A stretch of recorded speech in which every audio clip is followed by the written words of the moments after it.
جس کے اندر خاص طور پر کبوتر سے پیغام رسانی کا ایک بڑا اہم ذریعہ تصور کیا جاتا تھا۔ وقت گزرتا گیا، اس کے بعد دنیا کے اندر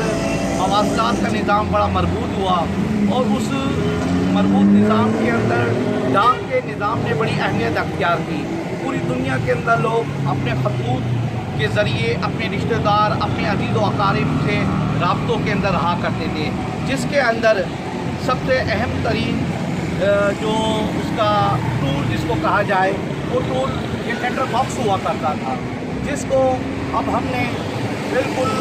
وقت کے ساتھ ساتھ یہ لیٹر باکس کی اہمیت و افادیت کم ہوتی گئی ہے، کیونکہ اب اس کی جگہ انٹرنیٹ کی ای میلز نے، واٹس ایپ نے، ٹویٹر نے، فیس بک نے بہت زیادہ قربت حاصل کر لی ہے، اور وقت کے ساتھ ساتھ یہ جو ڈاک کا ہمارا نظام ہے وہ دنیا کے پاکستان کے علاوہ بھی دنیا میں انتہائی لوگ اب اس کو کم استعمال کر رہے ہیں، جو کہ ہم سب کے لیے لمحہ کیا ہے۔ ہمیں چاہیے کہ ہم اس ڈاک کے نظام کو زندہ رکھنے کے لیے ہم اپنے اس نظام کو، اس ڈاک کو بچانے کے لیے لوگوں کو اپنا کردار ادا کرنا پڑے گا، اور اس کے ساتھ ساتھ حکومتی سطح پر بھی اس کو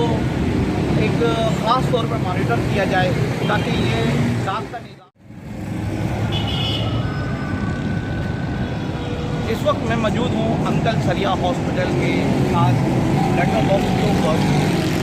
اور آپ اس لیٹر باکس کی حالت زار کا اندازہ لگا سکتے ہیں کہ اس کو ایسا لگتا ہے کہ اس کو برسوں سے کسی نے کھولا نہیں، تالے اس کے زنگ آلود ہو چکے ہیں، اور اس کے اندر اس سے ایسا لگتا ہے کہ محکمہ پاکستان پوسٹ آفس کا اس لیٹر باکس سے کوئی تعلق ہی نہیں رکھتا۔ وجہ یہ ہے کہ اس کی حالت زار دیکھیں، اور اس طرح شہر میں بے شمار اس سے ملتی جلتی یہ ڈاک ہمارا بڑا ایک اس کی اپنی تاریخ ہے، اور اس کو ہمیں نظر انداز نہیں کرنا چاہیے۔